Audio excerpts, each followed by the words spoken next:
Alors, comment est-il né? C'est une histoire très ancienne, puisqu'en fait, les premières consultations à destination de l'aide médicale en mer se font à la fin de la Deuxième Guerre mondiale, ici.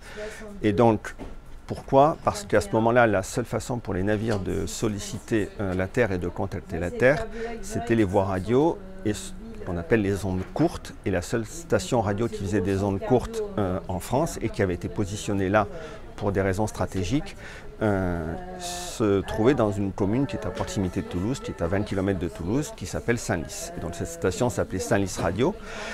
Et donc quand un navire était mis au courant, quand un navire appelait pour un problème médical, la règle avait été par les opérateurs radio de basculer l'appel à l'internat du CHU à Toulouse. Et il s'est trouvé que pendant un certain nombre d'années, donc dans les années 50-60, un des médecins qui était de temps en temps sollicité pour répondre à un appel s'appelait le professeur Larrinck. Et donc en 1968, quand le professeur Larrinck crée le SAMU de Toulouse, il donne alors la consigne aux opérateurs de Senlis Radio de transférer l'appel non plus vers l'internat où la réception de l'appel était très aléatoire, mais de le basculer vers le SAMU de Toulouse où il inventait la régulation avec donc la présence de quelqu'un derrière un téléphone H24 et un médecin pour évaluer les choses et prendre une décision.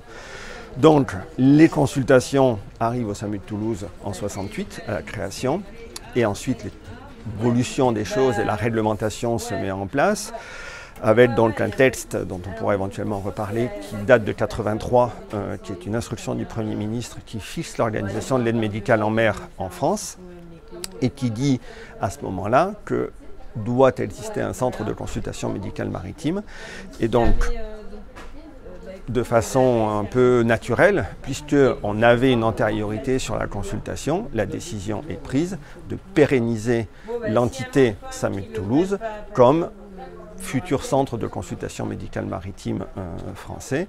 Donc en 1995, le centre de consultation médicale maritime français est officiellement désigné et est officiellement implanté à Toulouse. C'est vrai que ça ne doit pas surprendre, on pourrait se dire Toulouse on est dans une cuvette, il n'y a pas de mer autour, pourquoi pas Marseille ou Saint-Denis? C'est vraiment lié donc à des raisons historiques.